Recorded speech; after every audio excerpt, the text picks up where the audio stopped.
the cry that we are hearing from Kerala is very, very disturbing. വളരെ ദയനീയമായ അവസ്ഥയാണ് നമുക്ക് ഓരോ മൃതദേഹങ്ങൾ ഇവിടെ എത്തുമ്പോൾ നമുക്ക് കാണാൻ കഴിയുന്നത്. ദുരന്തമുണ്ടായി ഇത്രയും ദിവസവും പ്രിയപ്പെട്ടയാളെ തേടി ദുരന്തഭൂമിയിൽ അലഞ്ഞ ഒരു നായയെ 405 പേർ മരിച്ചു എന്നുള്ള അനൌദ്യോഗിക കണക്കാണ് വരുന്നത്. ഇത്രയും വലിയ ദുരന്തം ഉണ്ടായിട്ടും 2 നെഗറ്റീവ് പറയുന്ന 2 കൂട്ടുകാരന്മാർ അതിലൊരുത്തം പറയാം അത് അവിടെയല്ല ഉണ്ടായേ, ഇവിടെ ഒന്നും വരില്ല. അന്നേ ദിവസം രാത്രിയാണ് ഞാൻ വാർത്ത കേൾക്കുന്നത്. കേരളം ചുറ്റുപാടുമുള്ള പ്രദേശങ്ങൾക്ക് ഇനി പേരുകൾ മാത്രമാണ്. അങ്ങനെ അവൻ മുങ്ങി താഴാൻ നിൽക്കുന്ന സമയത്താണ് വഞ്ചിയിലൊരു ചേട്ടൻ വന്ന് രക്ഷിക്കുന്നത്. ചേട്ടാ, ആരെങ്കിലും ജീവനോടെ ഉണ്ട്? എല്ലാവരും പോയി ജീവനോടെ ആരും ഒരുത്തനെ കിട്ടിയത് കണ്ടില്ലേ. അങ്ങനെ അവൻ ആ ഞെട്ടലോടുകൂടി ആ മൃതശരീരത്തെ നോക്കി അവൻ്റെ കൂട്ടുകാരനായിരുന്നു. ഇവിടെയാണ് നമ്മുടെ ഷോർട്ട് ഫിലിമിന്റെ പേര് എഴുതി കാണിക്കുന്നത്. കൊള്ളാം.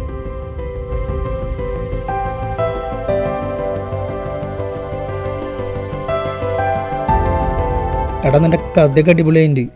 നിനക്ക് ഡയറക്ഷൻ കോഴ്സ് നോക്കിക്കൂടെ? അച്ഛനോടൊന്ന് സംസാരിച്ചു നോക്കണം. സിനിമയൊന്നും പഠിക്കണ്ട. ആ രാജന്റെ മോനും കിഷോറിന്റെ മോനൊക്കെ ഉണ്ടല്ലോ, എഞ്ചിനീയറും ഡോക്ടറും അവനെ പഠിക്കുന്നത്. ആ നേരത്തെ ഇവന്റെ ഒരു സിനിമ പിടുത്തം.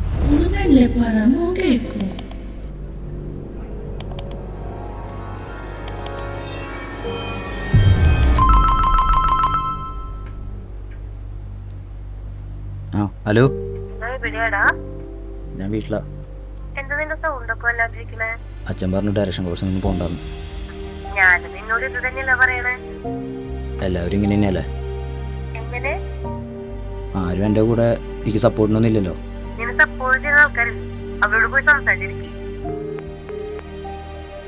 എല്ലാവരും എന്തെങ്ങനെ എന്നെ മനസ്സിലാക്കാൻ ആരുമില്ലല്ലോ. പിള്ളേർക്ക് ഇഷ്ടമുള്ളത് പഠിച്ചോട്ടെ, അവരവരുടെ ഇഷ്ടത്തിന് വിട്.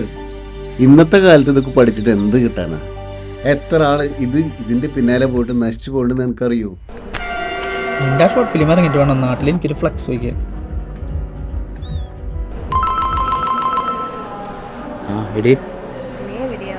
ഇല്ല, ഞാൻ വേറെ ജോലി നോക്കി പോവാ. സിനിമ വീടൊന്നും നിങ്ങൾക്ക് ഇഷ്ടമല്ലല്ലോ. ഇതും പറഞ്ഞ അച്ഛൻ എന്നെ കുറേ ചീത്ത പറഞ്ഞു. എടി, ഞാൻ നിന്നെ പിന്നെ വിളിക്കാം. അച്ഛൻ വിളിക്കുന്നുണ്ട്. അവന്റെ ഇഷ്ടത്തിന് ചെയ്യട്ടെ. പണ്ടത്തെ കാലമൊന്നും അല്ലല്ലോ. പിള്ളേരിപ്പോ എന്താ ചെയ്യാന്നൊന്നും പറയാൻ പറ്റില്ലേ. നീ അവനൊന്ന് വിളിച്ചു നോക്ക്. ഹലോ. നീ ആ പറഞ്ഞ കോഴ്സ് ഇപ്പൊ പഠിക്കാൻ എത്ര രൂപ വരും?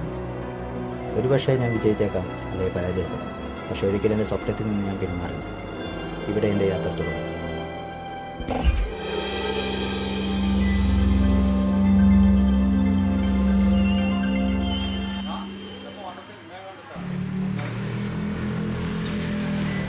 എന്നാ എന്റെ മോന്റെ സിനിമ കണ്ടോട്ടാ, നന്നായിട്ടുണ്ട്. അതെയോ? അടിപൊളി.